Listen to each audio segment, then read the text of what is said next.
This Ukraine-Russia war has been going on for a long time. A lot of people killed. We've spent a lot of money. Can Ukraine win?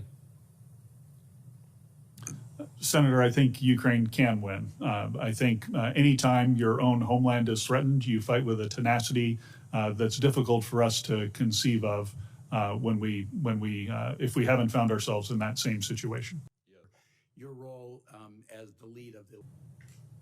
Sir, they view themselves as the enemies of America, Israel, and the Jewish people.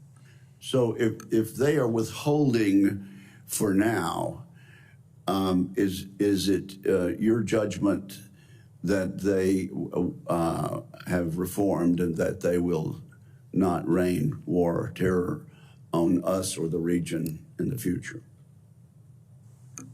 Senator, I would argue from my time in my current role on the Joint Staff and previous time in Central Command that the Houthis are likely to be a persistent problem that we'll be dealing with in the future a few times again. Being here today, I especially want to thank your spouses and your family.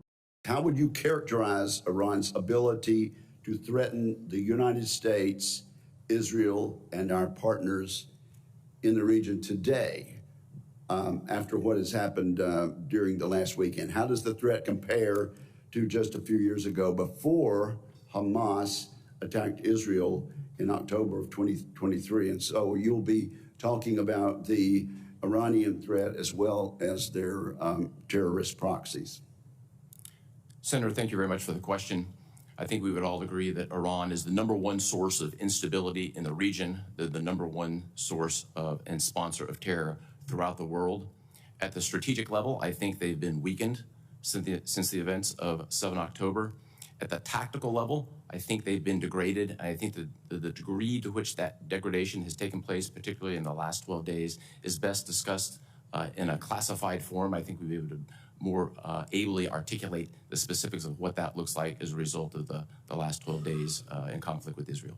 Congratulations to both of you on your nominations. So it seems like Donald Trump is, once again, this war could go on if the ceasefire breaks. Senator, our role from a military perspective is to remain ready for a wide range of contingencies and protect our people, and that's exactly what we're doing today. So that means you're preparing for a protracted war, is that right? I think it would be inappropriate to comment on any specific action, but we're prepared for a wide range of contingencies, which is what would be expected. Well, I'm just asking about your preparations, sir. I'm not asking what actions you will take. Congratulations to your family. Thank you for your service. Thank you for the sacrifice of your families. What happens if the Iranians and the Russians begin to collaborate more closely in supplying the Iranians with equipment or with technicians or with a whole range of things? Admiral Cooper, please. Senator, thank you for that. First, I think I'd note the Iranian and Russian collaboration. I'd also add into that mix the collaboration with North Korea and China. I think at the strategic level, that emerging axis is troubling and one that we'll have to keep our eye on, and if confirmed, I will absolutely do that. We've certainly seen the tactical implications of support from Iran to Russia. We've seen tactical implications of Chinese companies providing sensors and weapons and components to Iran, who ship them to the Houthis, who shoot them at Americans. I think we need to call those types of things out more, but clearly that emerging foursome, that axis is one that we need to pay attention to. Thank you.